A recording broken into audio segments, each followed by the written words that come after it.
Well, right on. Cool. I think we're good, man. Shane Brown, ladies and gentlemen. Thanks for Hi. Ian. Thanks for hanging with me, man. I wish I could have got some sound effects loaded so I could have like cheering, a huge crowd. I don't know. It'd be cool. All in good time, man. We'll get it worked out. I am happy to be talking to you today. Oh, likewise, Awesome. man. It's definitely a pleasure. Um, cool, man. So, like, I wanna ask about music and whatnot, but like, before we even get there, man, like, I'm kind of curious. Like, I want to hear a little bit about your backstory. Like, where have you been? Where'd you come from? How'd you get to where you are? Well, I was born in Southern California, and I lived in La Crescenta, California, near like Burbank, Glendale area till probably about middle school. At that point, I moved to Southern Utah, and I've been living in like the Southwest desert uh, up until 2007 when I moved to Pacific Northwest to the Portland area, and I've been here since then, since February of 2007. Yeah, right Yeah. on. Yeah, I went to high school in a small town in southern Utah that had one stoplight when I was living there, and like 50 people in my whole class. So and it was really interesting. It was a wild ride, and I'm grateful for the experience. It was cool. I met a lot of really awesome people, some not so awesome people, but it was a really interesting way to come up and to go through high school in a very small, like almost tribal kind of situation. It was very Lord of the Flies, you know? Huh. Yeah, that would be pretty different. And I mean, especially like coming to the Pacific Northwest, which I mean, we tend to think of the West Coast as pretty spacious, but like you know, like Portland is relatively congested. I mean, it sounds like it'd be a lot big. I mean, even Malala, where I grew up, was like the class was like 300, 400 people, like magnitudes larger than what you grew up Right. in. Hmm.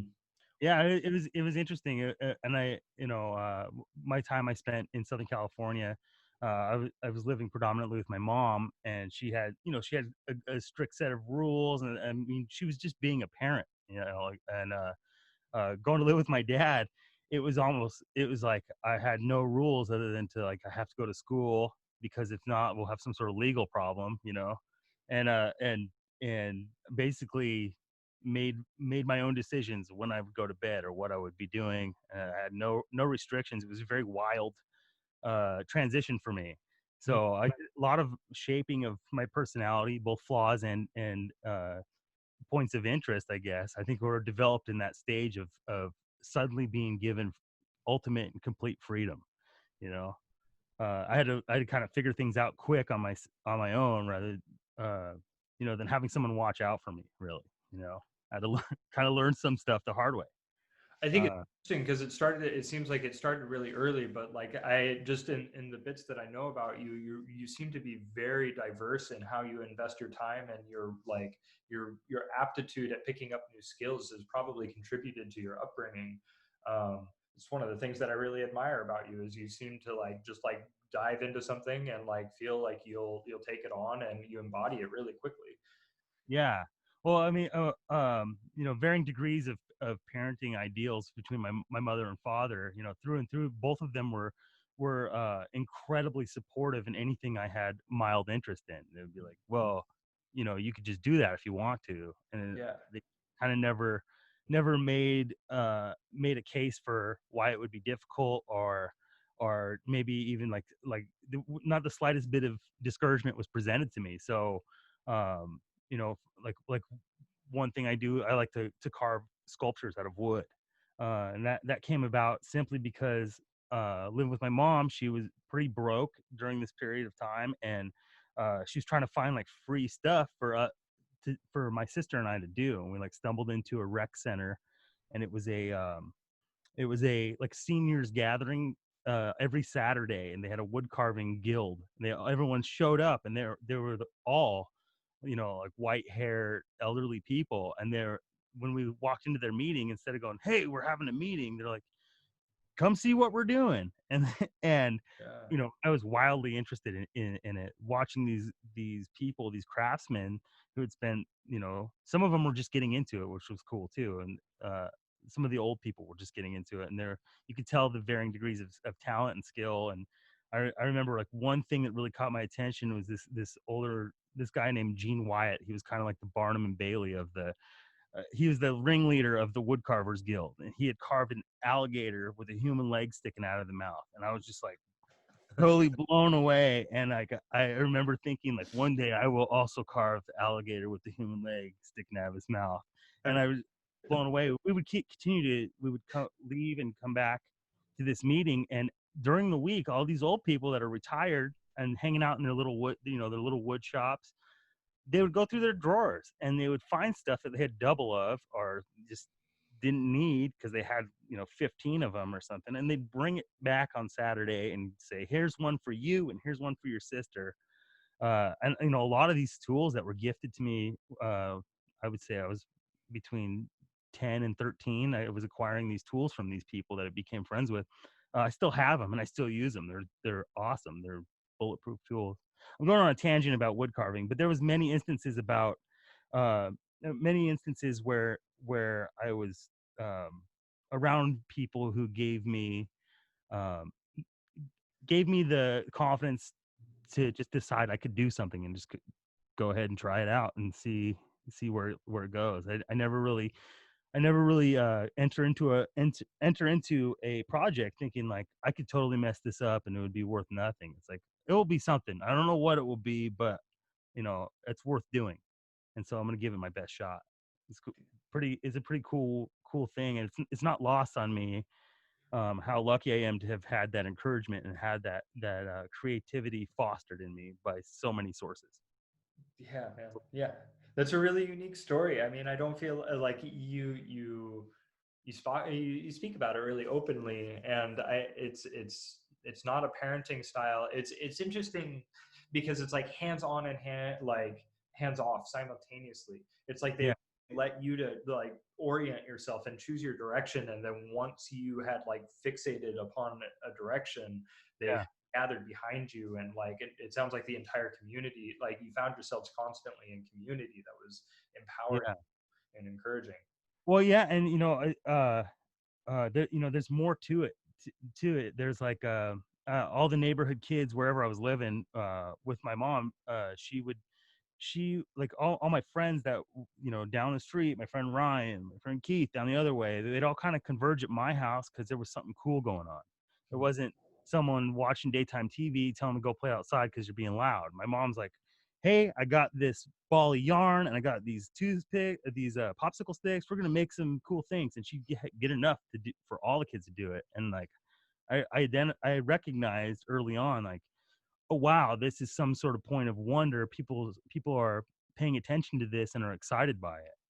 Yeah. And it's really cool. Like she was doing that for the neighborhood kids, and uh, I think that kind of stuck with me and kept me steering towards the lane of doing something involved in entertainment. Bringing some sort of valuable experience to people. Yeah. Yeah. I think 1,000 instances of making tie-dye T-shirts or painting rocks with everybody in the backyard with my mom. Like I think all of that kind of stuck into my DNA in some way, some shape or form to recognize it as a valuable endeavor, a valuable thing to spend my time doing. Mm. It's important. Yeah. Yeah. Yeah. Fantastic. Fantastic. How did okay? So I want to gear us towards music because that's like Yeah. how you, and like that's kind of the context that we like shared when we first met. Like how did that enter into your journey? When did you become aware of music? Were you listening like well before you started practicing music, or like what? Yeah. Yeah. I don't want the whole podcast to be like let's talk about Shane's parents, but I mean, again, with that, my mother and father are musicians.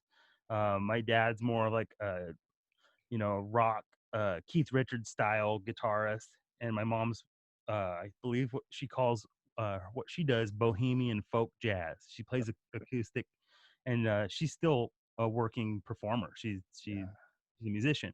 But all through my childhood, I was surrounded by equipment and guitars and gear and stuff, and also witnessed to rehearsals, band practices, and set lists, and I saw it, and it was all out of the peripheral because I remember being in the back of the truck in a small space where every other space was occupied by a speaker or a cab or a guitar case, and thinking, oh shit, I have to sit in the back of this truck and while my parents are going to go play a gig. And I literally viewed it as like, this is an inconvenience to me. This is, you know, I don't know why they have to do this today of all days, like it was bothersome. And then I'd wait outside of wherever bar they were playing in and play around in the garden area, like in Southern California, and just sit in a hot truck baking, just waiting for them to be done so we could go home and I could get back to doing whatever dumb shit I was up to. So it's like I literally saw like band music and everything about it as like it's something dumb your parents do, and I wasn't super interested in it. I had a little acoustic guitar, and I'd bang on it and make up my own songs. And I'm often reminded by friends of my mom and dad, or my mom and dad, of like songs that I came up with when I was little that were just totally crazy and it's like didn't make any sense, but they got a great kick out of listening to me do it. But I really didn't care too much about music until later on. I'd say around 14, I began to, learn how to read tabs and start. I would get Guitar Universe magazine and learn, like, what I could out of the back of the tabs that would come in the back of that. I would learn those, and I'm over the years, like on and off. I'd spend varying degrees of effort trying to improve my skill level. Mm. So, it's so funny. I had access at a young age to so many really, really exquisite, awesome instruments, and I just didn't care about it, at all. Yeah, But you're did it's really. always been present, but about halfway through my existence is when it uh became important to me to get better at it and to be able to pull it off and to be able to write Mm. songs. Yeah. Yeah. Okay, so how about like the listening element of it? Where like, despite the fact that you weren't necessarily interested in like executing music, like playing music and practicing and developing the skill set, but like, what were your listening habits like? Were you interested in listening to music? Was it like, uh, Yeah, totally. Uh yeah, and my parents being musicians, they were super into. I had a good intro into some really killer music. Like I listened to a lot of Stevie Wonder. I listened to a ton of Paul Simon, uh, yeah, just in the car or hanging around the house when my mom was baking, and we yeah, were listening to really good high art music. You know, uh, yeah, I've always found some sort of appreciation for good music, and it was always playing around me growing up, and it's helped me define my taste and what I like to listen to. mm, The first concert I went to was the Rolling Stones at Dodger Stadium. wow, The first real concert, like with 50-foot fireballs and all, like right, the whole deal. pretty insane. Like yeah, it was cool. That was my first like big concert. I'd seen a bunch of farmers market musicians and not really given a shit about them before. Mm, But I did acknowledge. I was encouraged to acknowledge them and to pay attention to what they were doing. yeah. Yeah, I mean, like talk about a captivating performance. You know, it's just like all your senses are kind of occupied by something of that magnitude. Uh, Yeah. okay, was there an artist that like blew your mind? Like, what was the first listen like piece of music that like really like changed what you thought music was capable of? Man, yeah, I don't know. My mind's been blown like thoroughly so many times over the years. It's difficult for me to remember the first time. Um, I know that I remember the This is how. Okay, I'm trying to think if I should talk about this or not. I do remember when I first the first time that I was singing and it felt so good and so right, uh, that I knew that I was going to continue to try to figure it out and to try Cool. to pursue that. And it was it was I was I'm gonna make it real short. One of my chores when I was a kid was to clean out the pool filter, and I would Okay. go back there, and I found a dead mouse in there one time, and it was my first like face to face experience with something that was living and is no longer living, and it's like it was me and nobody around, and I to like help me process it or figure it out. but I found it, and I just like I had to make a decision of what to do with it. Do I discard it in the trash, or I actually I thought, well, I'll sing a little something. I'll just like make something up. And I was singing like a sad series of words. I don't remember the lyrics or whatever, but I remember how good it made me feel in processing this thing that was difficult for me to come to terms with. It was finding this dead mouse and realizing it's dead. It's not, you know, I was pretty sheltered from death, you know. Mm. Uh, but I remember singing something as I was burying it, and how it helped me through the process uh of that. Now it seems like nothing. You find a dead mouse as an adult, but it was pretty traumatic for me for to come face to face with that, and singing helped me through it. So that's how I remember connecting uh with music, and then finding that same feeling in other music that I would listen to, particularly somber uh songs dealing with traumatic things, or heartbreak, or whatever along those lines. It's like a really cool coping mechanism, you know. Yeah, for sure. It is cathartic. It's like a cathartic process in a number of different ways, like releasing the emotional content or the mental constructs that you're working with through your voice or through lyrics, just like in general. Um, Sure. yeah, is Yeah, so I mean, and that's I mean, I just gave you that whole thing about the mouse, but when you were asking me like what artists, it's like, uh, I was trying to go back and to think which artists, and I was putting together a timeline, but during that, like shortly after that, I was finding emotionally moving pieces from like James Taylor, and um, even like David Byrne. mm, I'd, I'd find some of those songs that there's a movie that they made, a live performance movie called Stop Making Sense. I okay. think that's what it is. And he comes out in like a huge like business suit. It's an overly big business suit. It's some sort of armature with a suit over it. But like there's some of those songs in there that aren't just like party songs. It's like songs that talk about war and really horrific things. Pretty interesting. Yeah. Right on. Yeah. Um, how did you find your instrument? I mean, you're playing a baritone now. Like, when did that become an awareness that that was like a voice that you wanted to take on and learn how to like coexist with? Yeah, sure. So I was playing an Ibanez Exotic Wood, just a standard dreadnought guitar for many years, and there was an issue with the EQ on the onboard electronics. There was something had happened in it where I don't know if it was from the factory or what. I think as long as I had the guitar, I still have. I'm looking at it right now. The bass on it was just completely jacked up, and like I couldn't turn it down to where it wasn't a predominant feature in this the sonic presentation of this guitar.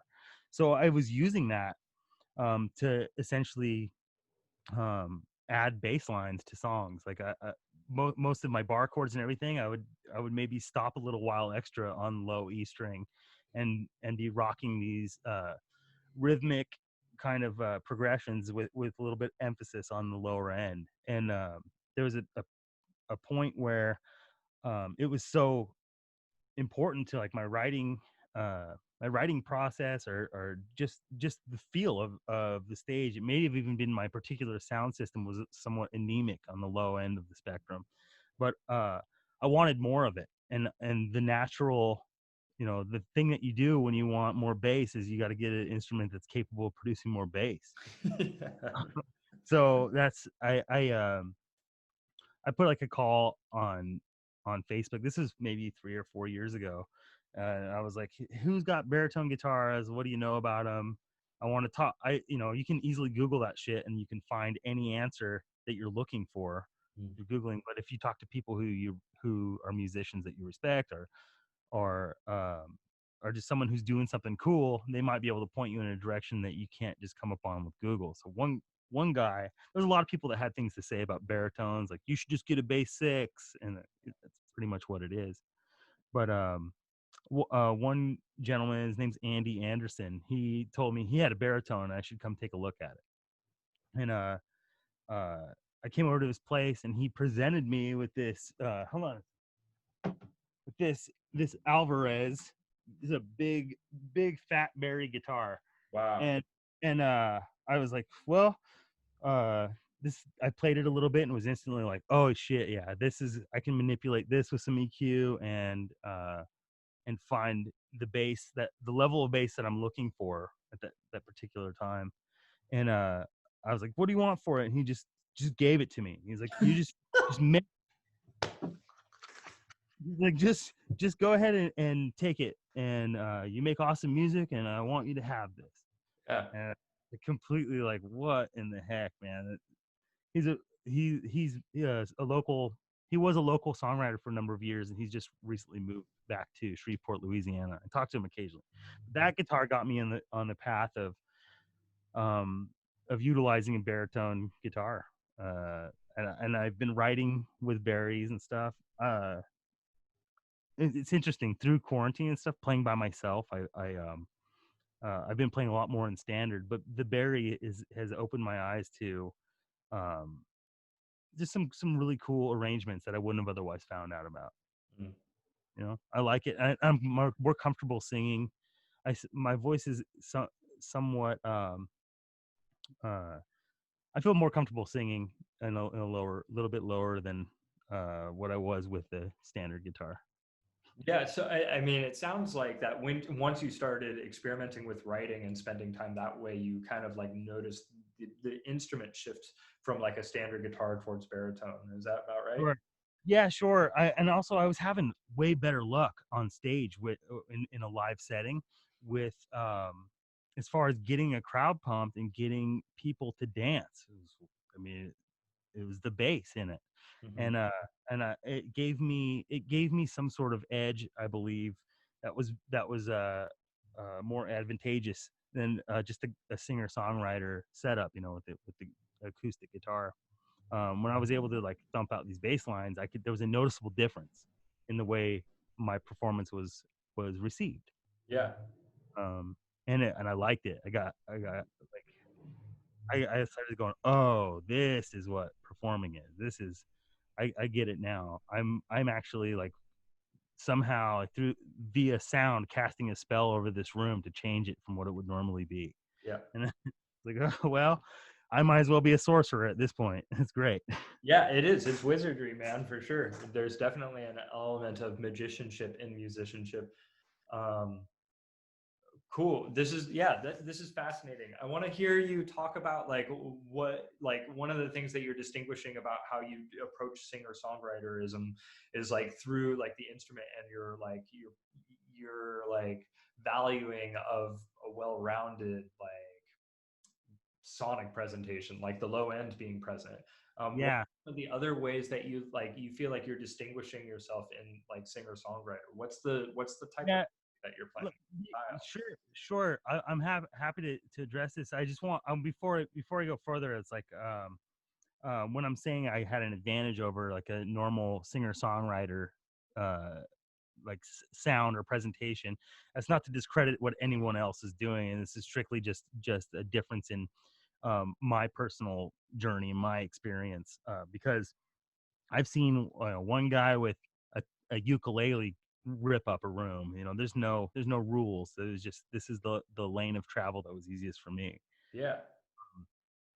Uh, That's what I was hearing. Yeah, I didn't feel anything else from you. yeah, sure. I'm thinking about maybe later how that would be perceived. And there's like someone go, I'm a singer songwriter with a guitar. It's like, yeah, man, that's how you're supposed to do it. However you're doing it, it's how you're supposed to do it. That's a good way to put it. Yeah, for sure. Yeah. Um, I'm sorry, I am totally lost. So basically, you want to know about what?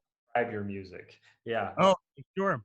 I've had major difficulties in like sticking into a genre because there's some of my songs that are uh, more country leaning, and then there's some that are you know I feel comfortable and all from all songs is describe that I'm performing currently is describing them as folk rock, folk rock, and then maybe an element of soul into some of them. Mm, Uh, I'm by no means an expert in genres. Like, nobody is. I have to ask a lot if if I need to know an answer for what genre does this belong into. Like,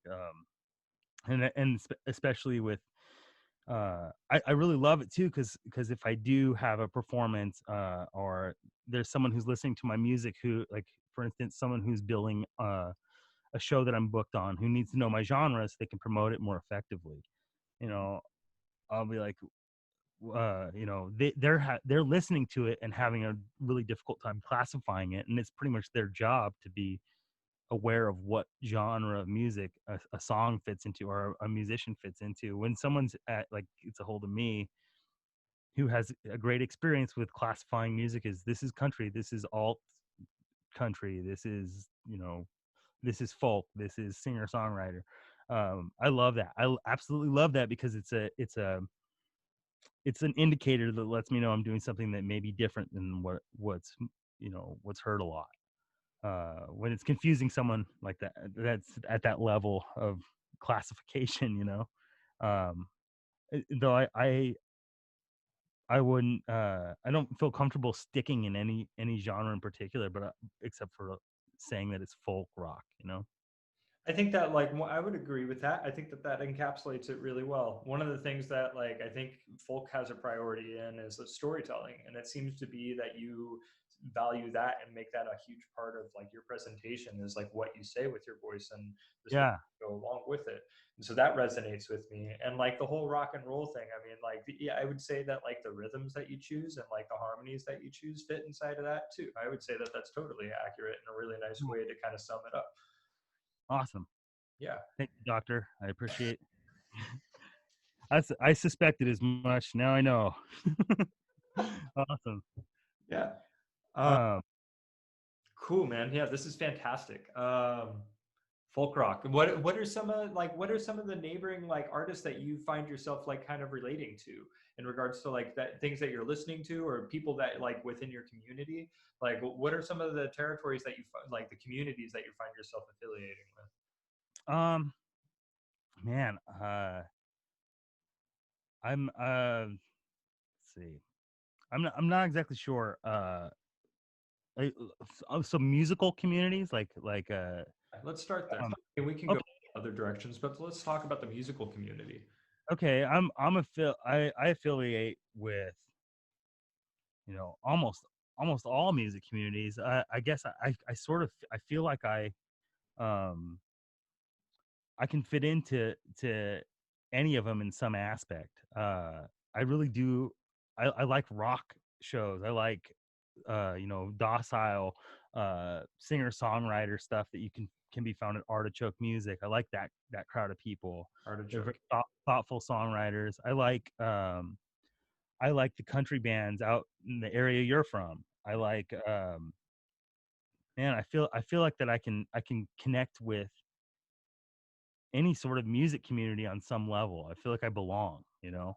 Um, whether it's you know, helping put together a show or just attending one. I don't ever feel like you know, this isn't for me, you know. Yeah. I never do. I always think, and even if the band, like, I don't really care for the compositions or or whatever, I can appreciate something about them in all cases, you Mm. know, whether it's their attention to detail of the way they all dress the same, or, you know, or their lighting, or the way they're mixed. I always can find something about it that I like, and I'd say 90% of the time I like what people are doing. It's cool. Yeah. Open ears. Yeah, I would say I don't really have any experience or encounters uh with the music community that I don't have something good to say about. But I know that there, you know, there's like some there's the few and far between bands peppered through rural America that are, you know, promoting hate and stuff. I guess I say I don't identify with those ones, but but uh yeah, man. Um, I'm interested in affiliating with other musicians that are doing cool things, unique things. Mm. I kind of glean ideas and get inspiration from them. Yeah, I think that it okay. Yeah, that's I mean it is very open to I mean, I think that that's what is one of the things that I've found in music that I can agree with is that the community itself tends to encourage a lot of collaboration. And at that point, it's like it's a lot of exchange um, and like healthy criticism. Like it's just like this is what I see you doing, and like this is what I would do if I was in it. And like there's like Portland in particular is this big melting pot of music. It's really fascinating to see the folk artists hook up with the reggae artists, and then all of a sudden you have this like hodgepodge of style that is like who knows how long it'll last for, like how long people will be like making that for, but it happened. And so as a result, like the circles are really interesting socially. Like it just like it encourages a lot of exchange. And I think that it is a really valuable aspect of music that there again it can be perceived by the audiences as well. It's something that like when go participating in live music and like Yeah. being present for it is like a part of community building. Yeah, and another interesting facet of it is like there are musicians that I've met and I'm friends with and I'm fond of their style and I just think the world of them that if it wasn't for music, we probably wouldn't hang out. I wouldn't know them on any level. We'd have nothing else in common besides music, yet we're able to grow a friendship, grow some sort of meaningful connection, which Mm-hmm. is that's pretty powerful too. It's like, you know, uh it's once the instruments are put away, it's like that was awesome. And you know you might not have anything else in common, but you can still develop a really cool relationship and opportunity for experience through that. So It's I think that that's interesting. It's like speaking to like how humans can be flexible with each other and have like healthy yeah. differences. um I think that there's something I'd be curious to hear you talk about, like how like lyrical content can like utilize that same like advantage that music has, that same trait of like being able to say something and hear it, and like maybe like be open to perspectives that if I was just speaking to you, you might not like glean. Right. Well, something that I've thought of a lot, like I listen to a lot of comedy podcasts and stuff, and I'm a huge comedy fan. I love hilarious things, but I mean, just laughing, right? So that's an involuntary human response when you hear something that shocks you, that surprises you, that um you're not expecting. That's when the punchline of a joke comes, and that there's a physical change that happens in your body that you're not aware of and you're not actually um in control of. You can experience times where you're like you're trying your hardest not to laugh because there's a lot on the line. You could get in trouble for laughing about this, but you can't shut it off, and there's nothing you can do about it but laugh and get it over with.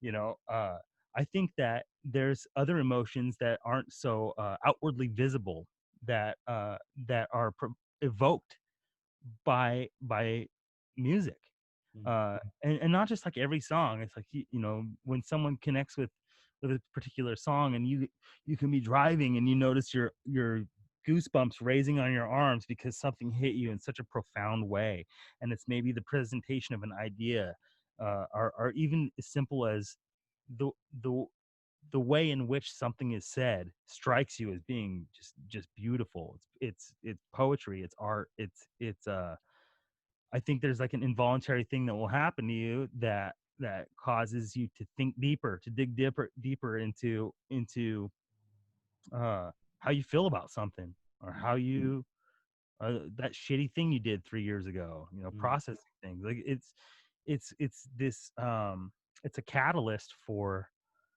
uh just the craziest huge variety of emotions and productive thinking, in some cases destructive thinking. It's like a drug that doesn't have a chemical composition. Well, yeah, it triggers your brain chemistry. Yeah, it's a precursor for drugs that you make within your body. Right. Yeah. Yeah, it's cool, man. It's a really cool thing, For and sure. I'm sure grateful it's such a huge part of my life. Yeah, it is. I'm grateful for it as well. It is something that I think that like the I often wonder, like at the point that we hear like birdsong and we can channel that as music. We can hear melodies inside of that and find that like a pleasing set of sounds. You know, it's like, are they aware of music? Like, do they sing for the sake of music? You know, it's like, is that like, is music listening, like the perspective of music, like a music, like a human experience? Is that like unique to us, or? Yeah, I don't know. I've inadvertently conducted a few experiments on this very subject matter. Actually, I set up my PA not too long ago in the yard, and my chickens like hauled ass over to the sub and all stood in a semicircle around it. They've only done it. I've set up in the yard a couple times, and they've only done it twice. But I have to believe that like they were into whatever was coming out of the PA. You Yeah, know, there was some reason that they all went over there, and I've had them since they were little tiny fluff balls, and they haven't been trained like hey, when the music starts, that's when all the feed comes out. Like they just went over there to all check it out, and we're just pensively looking into it. There's other instances I know of where dogs are like, sweet, there's music on, or they're happy about it in some way. But yeah, yeah, I mean, um, yeah, think about whales, how they talk to each other. Like yeah, that's crazy. yeah. That's a beautiful sound to hear too when you have someone with an underwater microphone recording those things, like listening to that, you're like, holy shit, that it's beautiful, and also it's scary. There's an element to it that's like, wow, this sound is traveling from so far away into in with like endless depths and just unknown creatures swimming around below you. Like, I don't know. I think maybe obviously with birds, especially, they talk to each other that way, and let each other know where they're at, or back off my nest zone. They make these noises. It's I don't know if they would how they classify it, other than there's someone making noises over there, but Right. um It's interesting because like birds are kind of a funny example, because like there's the like bird calls and bird songs, and like they're used very differently. Like bird calls are these opportunities where birds are talking like in these really short syllables, short phrases, like little quips back and forth to communicate things happening. Whereas like bird song is more saved for like mating rituals and like things of that, where it's like more elaborate melodies and whatnot. oh, wow, cool. So like Yeah, they are like different types of conversation, you know, and they utilize like phrasing differently. wow. Well, maybe it would be overstepping a little bit to think that music is simply for humans, and then Yeah. humans only. It's interesting though. I mean, like I was wanting to ask you a while back, when we were kind of talking about lyrics, but like you kind of hinted on it with the chickens. Like at the point that like we can have these really profound like anatomical reactions to like lyrics, and like like having like our brain chemistry kind of change our sensation and kind of getting excited about words. Like it's interesting that chickens, like they're like just being hit by the vibration, and like being kind of like in awe of that. And so I wanted to kind of ask you, like, do you think that like music by itself, like instrumental music, can cause like similar reactions in the brain? Like do they hit you, like does how dependent? Hell yeah, they can. Yeah. Yeah, one glaring example of that is there's one band I've been listening to. I saw their KPEX, or I can't remember if it's KEXP. I might have a touch of dyslexia. Um, I saw this performance of a Mongolian throat singing band called Hun Her Tu, Okay. and they have these songs. It's funny, in their broken English between the songs. They go, "This song is about for the men who have the horse, and how difficult life can be with having the horse." And then it's like they have this like happy, upbeat, like uh, it's like I want to say almost almost like Star Wars Ewok music, and then there's these like they come in with these like they I don't understand a fucking thing those guys are saying, but I get the idea. I get the ferocity of the song. I get the statement that it makes, and I think I'm right there with them with perceiving it in the way it's meant to be perceived. You know. That's interesting. I mean, like people talk about like absolute music and program music, if I remember correctly. That's kind of how they talk about it. Like, but like symphonies, a lot of times they give like symphony and then a number, kind of like telling you like where within like somebody's writing a song is, and not give you any sense of what the song was about at all. And then like that's like one style of presentation of music, and then the opposite where it's like we try to be very very clear about what this song is about, where it came from, and like what influenced it and what's trying to be communicated. Yeah. And so it's interesting to hear like you feel like you were like able to kind of like tune into the imagery that was like inspired or being channeled by the artist, the performer. Yeah. A lot of how music's classified, especially in our distant history, I guess relatively recent history, if you want to talk about like Bach and all that, you want to talk about composers. It's like there was a certain reverence they were treated with. I think I'm not an expert on this, but you know, there was a period of time where the only way you could hear that music was you have to go somewhere and you have to get a ticket, and they have to have a huge symphony, a lot of it wasn't as easy as opening Spotify and listening to the thing you wanted to hear. And there was and early on with music there was no way to record it, to document it, Exactly. Yeah. and for a long period of time, when recording was made available, it was difficult, it was laborious, it was fragile, it was all kinds of things that were just a pain in the ass. So I think when someone was making these pieces and performing them and presenting them to royalty, to upper scale concert halls and stuff, I think that they had to give it this grandiose introduction and catalog it really well, because it was so friggin' important and rare. Yeah, yeah, You yeah. know? I like that. I think it was. I mean, before recorded music, there was like written music, and that's like a whole different thing because like you're not listening to a specific performance at that point. Like if the piece of paper travels across like borders to a different country, you're listening to somebody's interpretation of the thing, and Right. like at that point, it would be really interesting to hear like I don't know. I mean, I play Earth, Wind, and Fire songs. Like, Yeah. but I can listen to Earth, Wind, and Fire play those songs. And then like at that point, when I see the notes on the page, like I have Earth, Wind, and Fire in my mind. It's like I listen to those guys play that music, and that helps me like portray it accurately.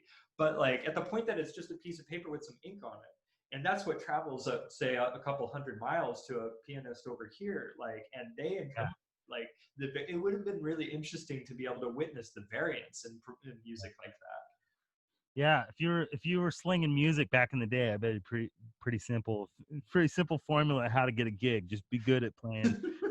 that. you know, you wouldn't be able to skate through life like me without being able to read sheet. I was like, I always feel like a fraud, but especially when I play with a musician like you, where it's like, like just for example, like maybe one goal that I could have is to write a song that takes you more than 2 minutes to chart. You know, that would that would be a good that'd be a good goal for me. No, I don't think that's a good goal for you at all, man. I mean, like I want to go back to like first of all, like sheet music is what it is. Like that's like music theory, right? It's me trying to take notes in an effective way to remember like what it is that I'm trying to work on. That's Yeah, all it is me like having a system of like putting things down on paper so that I can like remember them. Right. That has, I mean, and it's like it's useful to read. I try to encourage most people to learn how to read, but like when we talk about like reading, that has nothing to do with like creative output and like being an authentic person and like channeling your inspiration and your influences out into the real world sure. for people to witness. And so like at that point, it's like I encourage it for those that are interested in it, but like it is by far like one of the least necessary things to do to make music. Um, Cool. It sounds boring, and I don't want to do it. I mean, it's like you've got your thing, you know. It's like you're already like one of the things that I really respect about you is that you have a really like a, a really clear voice, like in the sense that when I hear your music, I hear you, like, and it's like I can kind of guess at some influences, music that has like inspired what, but it's like overwhelmingly Shane Brown. Awesome. And so like that's like one of the most important things in musicianship is to like feel like your voice is being heard, and I feel like you've really succeeded at Man, thank you. That's awesome. That looks like my work here is done. I did it. that. Finally. Awesome. That's cool. That's a great compliment, and I accept it gladly. Thank you so much, Oh, man. you're very welcome, man. You've definitely earned it. Yeah, so two things I want to touch on real quick. I think I spend a lot of time worrying about like my qualifications. Like for instance, if I'm playing with someone who has the expertise you do, like where you can chart something out in a minute and you know it, you look at it and know what it sounds like. You know, that's really cool. Sometimes I get nervous and I have some form of anxiety working with someone like that. And I think I perceive the issue is we're going to have I'm going to be uh, unable to communicate uh, effectively using terminology that I should know with a professional musician, you know. But really, I think that the biggest thing is that I'm worrying about that too much. A professional musician will hear what you're doing and know what's going on. Like you don't. I feel like maybe I spend too much time stressing out about stuff I don't know. You I know, think that's that like should is a really dangerous word there. Like things you should know. Like those are yeah, self-imposed expectations on yourself. Yeah, it's like I'm not expecting that of you. You know, it's right, right, right, right. so like at that point, like I think that what's important is that you have a way to communicate it. And sometimes it's just being like that that chord right there. You hear that, like cool, we're on the same page now. You know, it's Yeah, being able to communicate it is what's important, and you do that really effectively. I mean, that said, I've never had an experience where someone was like, I just asked you a question you couldn't answer. Like, no one's ever like called me out. I've never had an unpleasant experience, but man, I've spent a bunch of time worrying about it for nothing. Mhm. So I don't know. Maybe that's something I'd like to work on is not caring so much or not stressing about it. Not stressing about whether or not I'm good enough to work with who I want to work with. That's something that you know I don't think is unique to me as a musician. I think a lot of people face uh, self doubt or second guess themselves unnecessarily. That makes sense. It totally makes sense. I think part of it is like w- musicians are inherently putting themselves in vulnerable states. It, Yeah, it's just interesting because that's like a juxtaposed opinion from kind of what you were stating earlier about the music community in the sense that you feel at home like in almost every situation, you know, and just like feel like you belong, you know. And so it's just like it's an interesting thing to have like there again the kind of this experience internally where like when we get vulnerable and we start expressing our voice, like this is how I express myself, this is like yeah, vocabulary that I use to describe my experience, you know, and this is how I converse with you all. You know, we sure, definitely are like opening ourselves up for inspection. And so like I think that that's kind of like that's I've definitely experienced that in myself being intimidated by people that have like a larger vocabulary or like words that I don't even understand to be like that sounded slick and I don't know what it was, you know, yeah. like inherently I feel like a little bit timid around them despite the fact that they'd probably be really excited to talk to me about it. Sure. Well, I mean, that goes hand in hand with you know, the early on encouragement I got, like just because I'm concerned about it or frightened about not frightened but feel inadequate in my knowledge of music and how to communicate certain aspects of it to other people who are very talented. I'm not just because I am concerned about it doesn't mean I don't want to get the hell in there and and be immersed in a new experience or Mm. a you know um to learn and to be around the people who can teach me things. Yeah, yeah, I mean, terrifying and exciting go hand in hand. for sure. Unknown territory and opportunities for like learning. Yeah. Yeah. In most cases, terrifying, exciting. And yeah. I feel like you said that there was another topic that you wanted to hit on. I didn't want to glaze over that. Yeah, man. I did want to say like music has been a key to a door for me as far as experiences and connections and meeting people that are wildly interesting that will share some cool insight with me. It's really made my life better. But and that you know uh in the last 6 years, I've done quite a bit of traveling, world traveling, Mm. and I've had the opportunity and the experience of playing with uh, with musicians from all over the place, and a lot of them that don't speak any English. It's just like music is in no uncertain terms a universal language. Like you can connect with, like, just like I said, connecting with individuals who I have very little in common with, or I'm able to initiate a relationship with. I'm also able to have an awesome experience with someone that I can't even say hello to in their language. Uh, I have this little travel Taylor guitar, and it's a sometimes it's a pain in the ass. I'd be much more of an effective traveler with just a backpack, but I lug this fucking thing everywhere I go because it is the map to a very it's a map to very unique experiences that had the privilege of having, just by having it, and just by sitting down with someone who has theirs, and walk through a little village or wherever, and just find someone to play music with. It's always welcome, and it's always enjoyable, Yeah. almost every time. So that has augmented my travel experience on such a profound level. I feel like I need to say something about that, because if you're a musician and you're uh, you're traveling, don't be afraid to engage other local musicians. Find them, and talk to them, because you're going to get a different perspective uh, on what you do at home. Well, it's interesting. I mean, it'll probably just to elaborate a little bit. Like, I think that it'll probably give you a different perspective on the places that you're visiting too. Like the Yeah, likelihood of like meeting somebody and like having a shared moment with them can like guide you into like maybe more like deeper elements of the places that you're visiting, rather than like the tourist traps that are inherently like set out for us. yeah, exactly.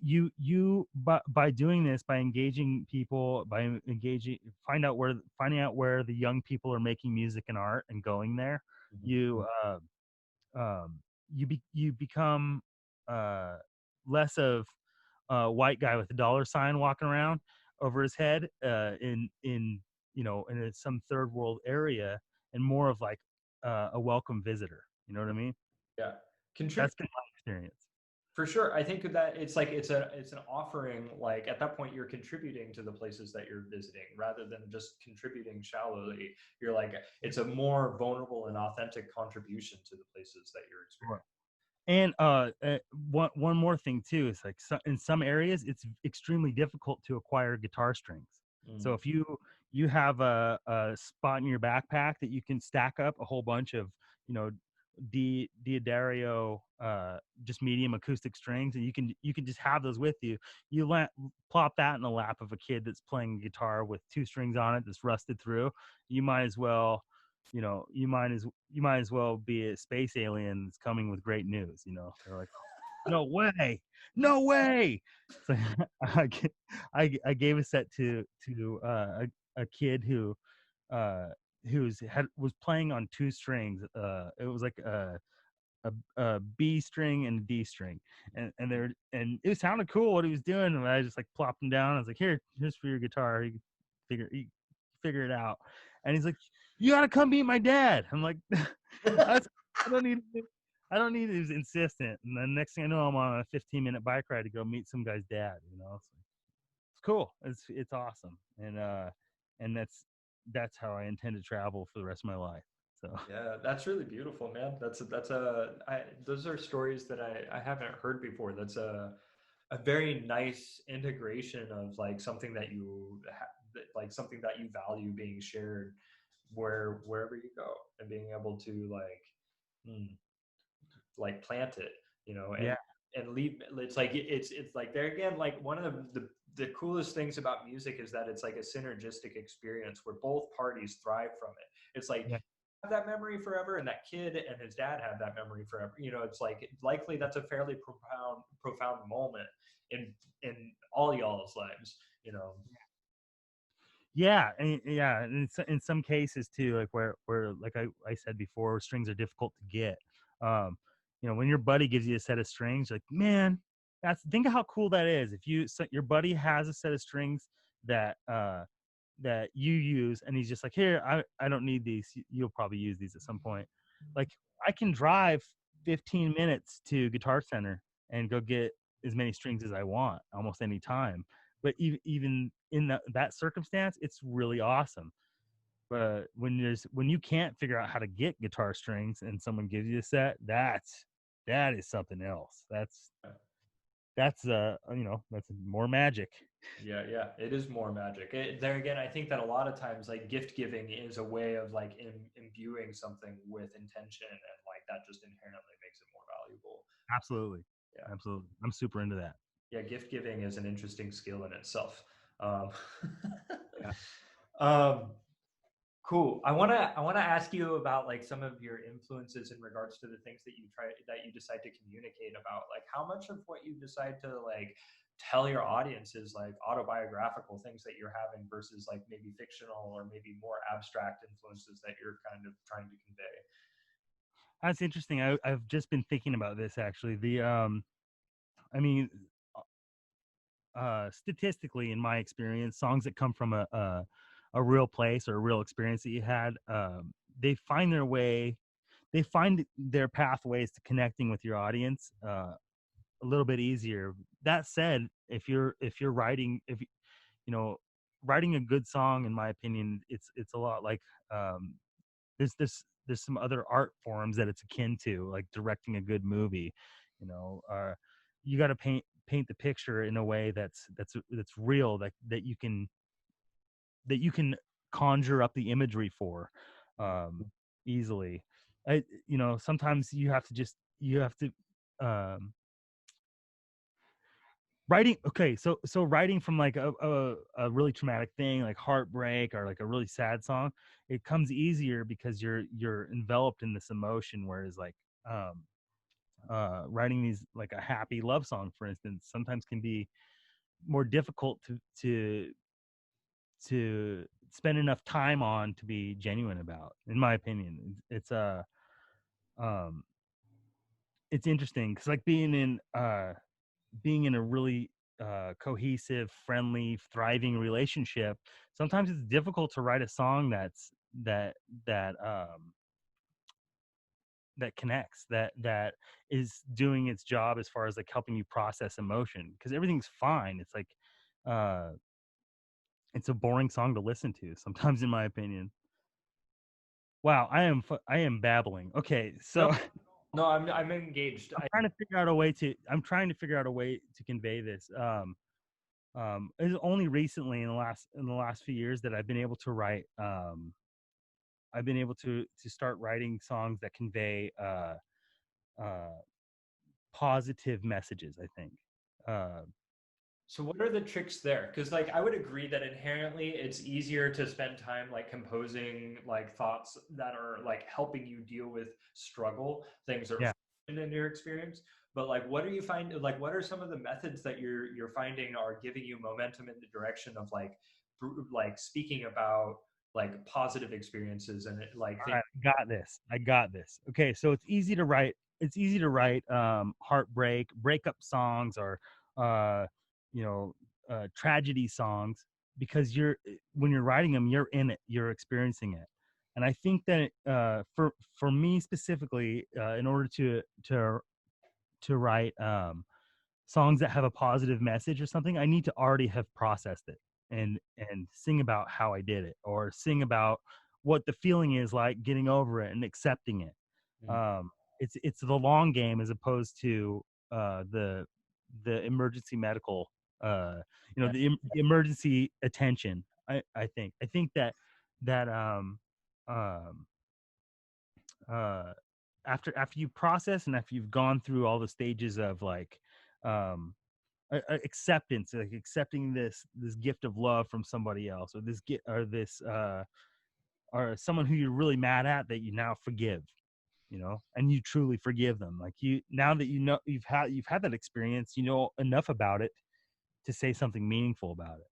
Mhm. Whereas like yeah, the sad downtrodden uh boohoo songs, they'll flow out of you because you're practically crying while you're writing it, and that's all you're thinking about. Right. You know? Yeah. Yeah. No, that's good insight for sure. I think that I tend to write about, when I take the time to write lyrical content, it tends to be more geared towards like struggles that I'm experiencing. But there's been a few circumstances where it's like a celebratory stance. And like I think that like one of the things that like I want to kind of separate is that like there's a lot of celebratory music that is inherently like spiritual, where it's like a celebration of that, you know. And like it's a little bit different to like I want to kind of delineate over here and kind of focus on like celebratory upon like my own experience with as like being a human. And like as I reflect on those tunes, they're all past tense. Like they're all like me telling the story well after it's happened rather than being in the midst of it. And so like that makes a lot of sense to me. I feel like that resonates with me too. Yeah, and I think I think another reason is also that there's no concrete method, there's no concrete rules. You know, it's kind of everyone can get to a different place by doing a different thing, and it's just it's cool, it's abstract, it's undefined. But I think um my songwriting process is constantly evolving as I'm getting older. I believe that I'm becoming more emotionally intelligent and experienced with all sorts of matters that you experience during while you're living your life and getting better at handling situations. So, you know, songwriting for me is constantly evolving and constantly interesting because of that. Yeah. You know, it's it's it's fluid and it's most of the time it's beautiful. Sometimes it's frustrating, but most times it's very rewarding and it's vital to my existence. Hmm. Yeah. Yeah. Okay, this is good. I wanna pick your brain on like what are like a lot of people like there are some issues when people get and like start the trajectory of like practicing music, like deciding that they're gonna like pick up an instrument and like try to develop the craft. Like there's a pretty high turnover rate.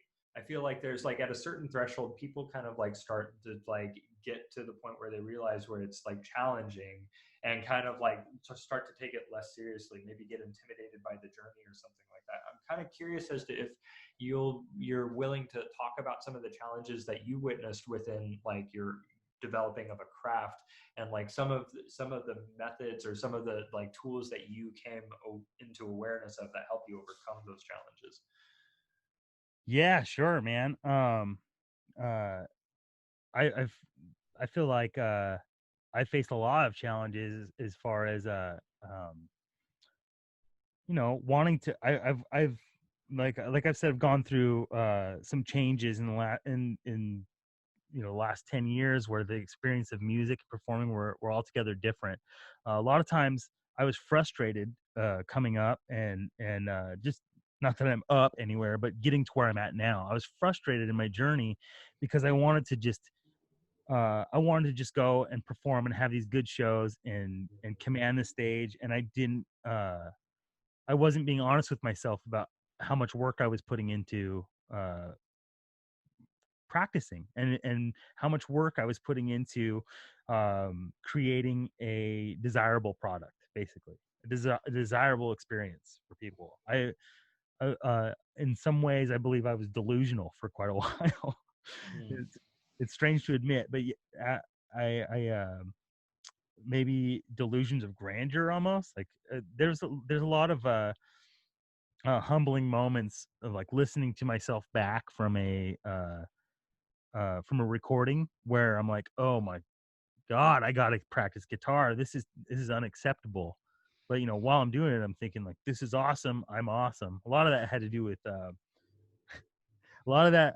I spent a lot of meaningless years being completely drunk, and then and that was I think that was a lot of there was this I was stuck in this loop of like I want to do this, but I don't want to put in the work. So what? I'll just get wasted. You know, not there's no unique story of alcoholic musician with me, but that's what I was, and absolutely, you know, it's probably really annoying to a lot of people. um it's very interesting to say it, to like to just say it flat out like that. But yeah, I was kind of a piece of shit for a long time, and I was frustrated in my own path because I was not making any gains and I was not doing anything um, that was that was beneficial to anyone but myself. You know, so I cut that out of my life several years ago, and have achieved some incredible results that and rapidly.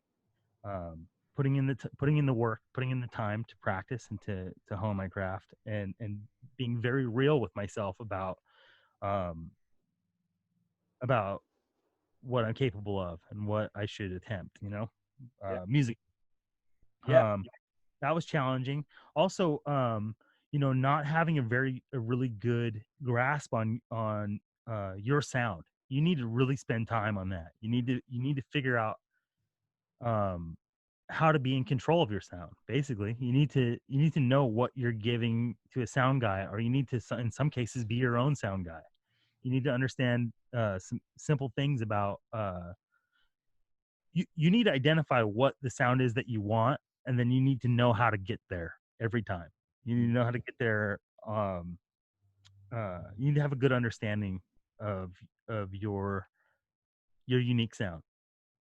That's something that I didn't figure out for a long time. I didn't know if I needed to put, uh, you know, uh, get a low pass going on my guitar. I didn't know any of that stuff. I was almost like rolling the dice. Let's see how it sounds here with this setup. Let's see how maybe if I turn this knob.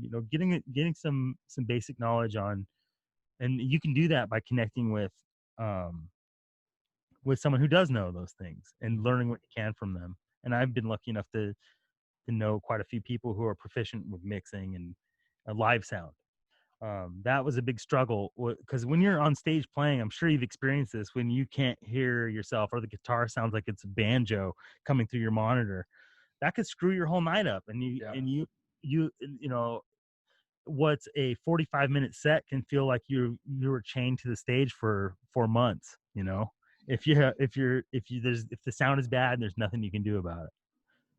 It's tough. I think, oh, for sure. I think that it's like, but that there again, that works in both directions because, like, I think that one of the things that is important is being able to deliver like a consistent experience. Yeah. At the point that you did start branding yourself and start associating your name with an experience, like being consistent within that is important. And so, like, at the point that your sound isn't like consistent, like if like that, or like you being uncomfortable or being comfortable is inconsistent on stage, that can have, I feel like you can easily lose traction in that direction. And so it is like one of the more valuable tools in being like comfortable and like delivering something that you feel confident in. Yeah. Yeah, that and other challenges are like, you know, there's a lot of challenges that uh, musicians face. It's tough to make a living doing it. In my case, it's been tough. Yeah. And you have to actively. I mean, there's two things that you need to do if you want to take it on. If that I th- This is I don't know if I'm giving people advice. It might not be the best advice, but to reduce your amount of responsibilities and the means in which you need to live comfortably. Mm. you know sometimes you gotta get the burner phone for a few months while you're gigging and stuff. It's difficult to make ends meet if you have a lot of bills, if you have a car payment. Like, you'll have to keep a job that sometimes you don't like, and uh being very crafty in broadening the way in which you can bring a little bit of income in. If you can slowly move pieces around to where you're only doing stuff that you like to do. That's a huge thing when you're doing that, and when you're in music, when you're uh playing music all the time for work. Like, you can really make some gains that way too. Like, just by the act of daily work, you're getting better and better. You're leveling up constantly. You know you're doing the thing that you want to do. You're obviously going to get better at it. Yeah, let's write that for a second.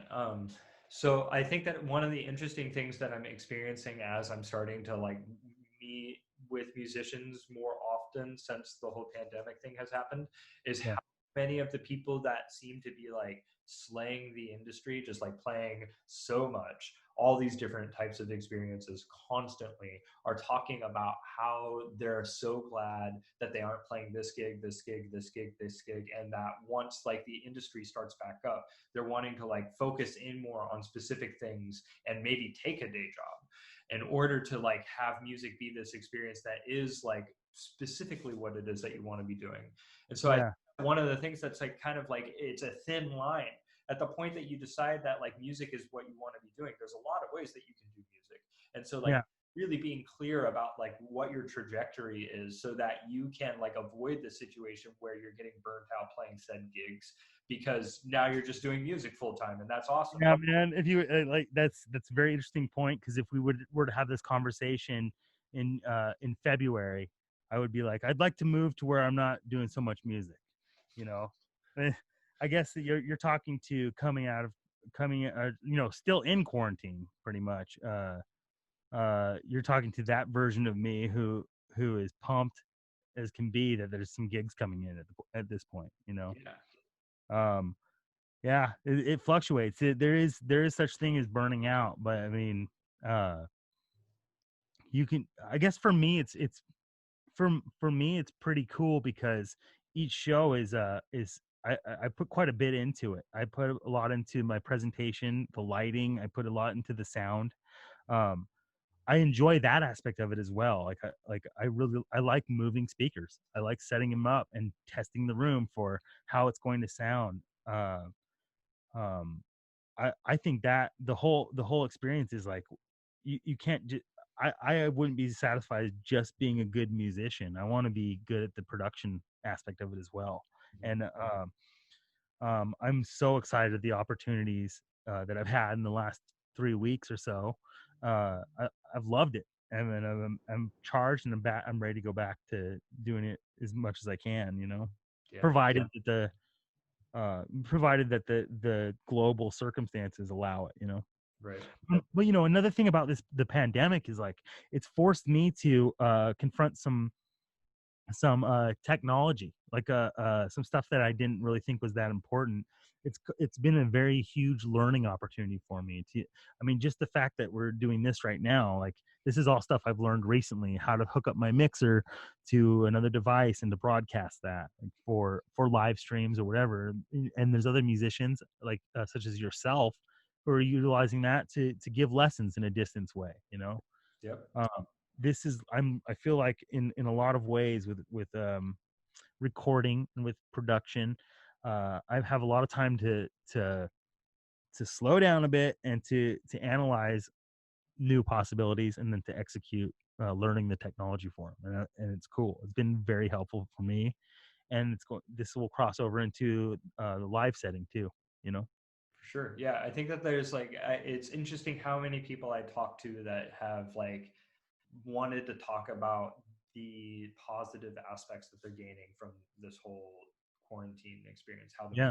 they're shifting in the pace of life and how they're investing their time. And even in situations where they're talking about like lowered income, it's just like their whole set of priorities is fluctuating, and they're starting to like tune in and feel like this is healthier than where I was beforehand, despite the tragedy, despite the tragedy. Yeah. Yeah. Well, yeah, yeah. Other than not having gigs and then having to wear a mask at the grocery store, my life hasn't changed all that much. Right. Yeah. Um, I didn't lose my job or anything. I guess I sort of did for a couple weeks. There were many gigs that I was excited about that were canceled. Hmm. But that like it's another thing. That experience is not unique to just me. There's a lot of people who are dealing with that in different ways. A lot of people are devastated about it. A lot of people were geared up to do festivals this summer and were on the bill, Yep. and that would have been huge for them. Yep. And so I mean, makes in comparison, it makes the couple bar gigs I had around the state and in Washington not a big deal really. Um, but yeah, there's a lot of negative. There's a lot of people who've got sick. There's a lot of people who are stressed out to no ends about it, like especially with the political climate right now. Right. Um, but you know, there are so many good things that need to be talked about that that people aren't talking about. So Mm. yeah, um, I am very grateful for I'm grateful for this time to slow down. You know, yeah, it's cool. Yeah, it is cool.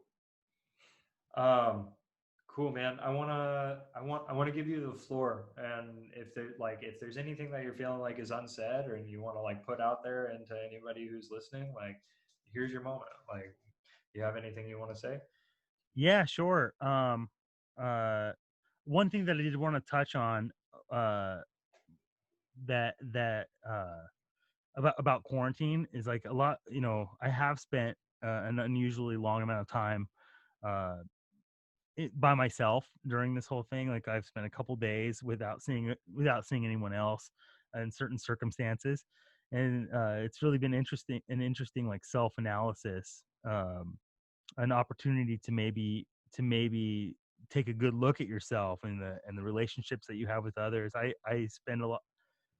I've been spending a lot of time staying in touch with my grandparents, who all four of them are still around, and there's one set I call every single day now, where before it would be like every 2 weeks I would get in touch with them and we'd have a good 45-minute conversation. Now it's a part of my day to reach out to my grandpa, and we've become a lot closer as a result.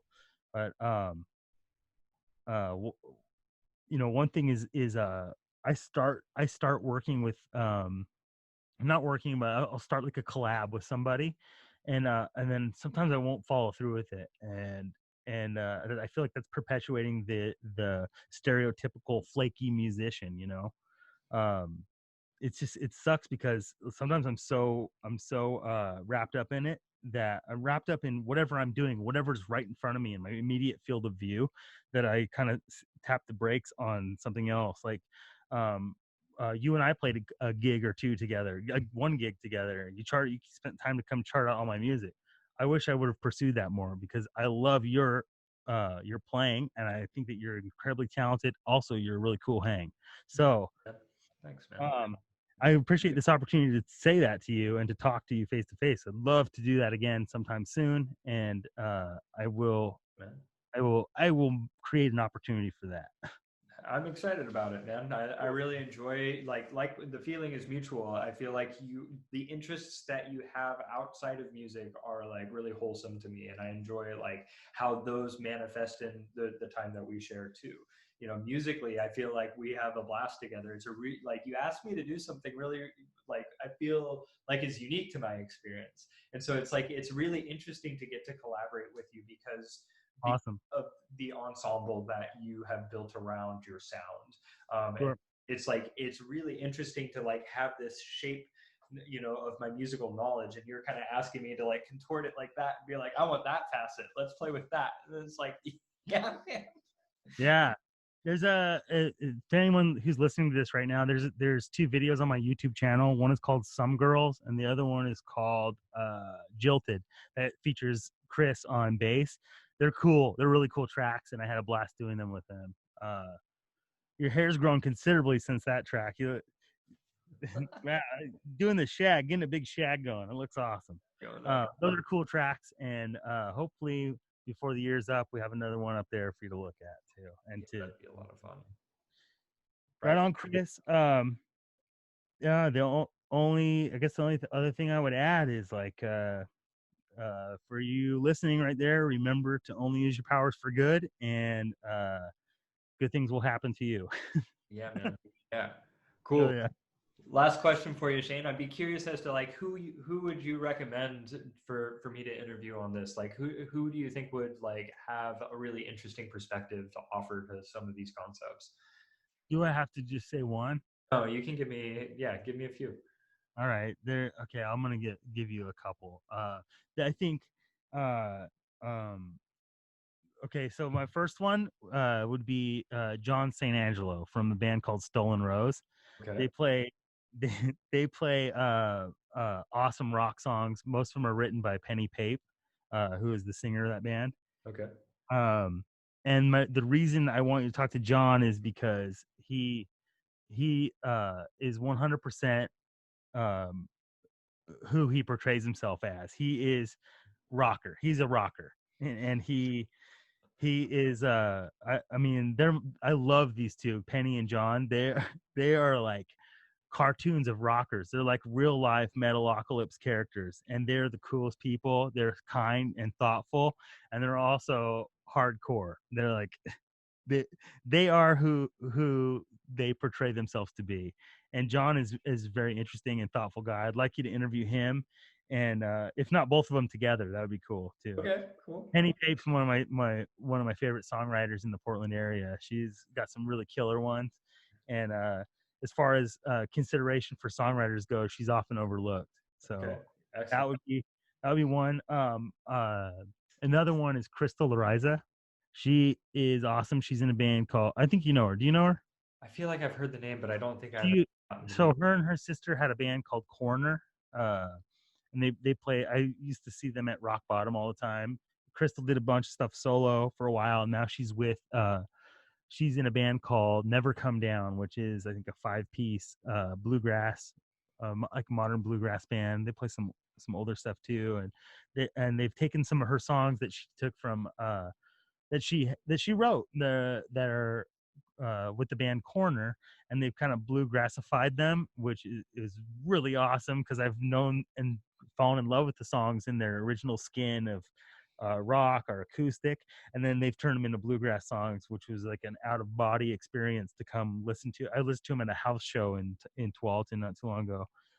I'd like to hear your interview with her because I've been we've done a lot of things together, and I know her on a personal level, but I've watched her get to where she's at from where I met her, and she's just constantly, unstoppably getting better and doing bigger things. So she would be really fun to listen to and to hear. Because every conversation I've had with her has been inside of 40 minutes or less, while just after or just before a show that we're on the same bill of, or that I go to see her at. I'd like to hear what she has to say about like what she thinks music, why music is important, or why I like to hear her opinion, her and John both. And then that's it for now. Cool. Yeah, that's great, man. Thank you. But this long form conversation with you has been a blast, and I hope you don't mind. I'm gonna, whenever I find someone who I want to know more about, I'm gonna email you their name and contact info. Okay, right on, man. What are you calling this show, by the way? Call it the hang. At this point, it's just the hang. It's just like let's hang and talk about it. Like I'm just like Rad. what I've got right now. I mean, like that's and until further notice, that's what I'm going to keep calling it. Cool. Well, I can't wait to listen to episodes of other people that I know or may not know, because this is a really cool thing, man, and I appreciate what you're doing here. Oh, thank you, Shane. Like I really appreciate you taking the time to like be vulnerable and authentic and like share your experiences. It's been really Yeah. interesting to hear your perspective. Well, it's really easy talking to you. It was cool to do. Thanks, man. Right on, man. My pleasure. Take care of yourself, Shane. You too, buddy. I'll talk to you soon. Sounds great. Good night.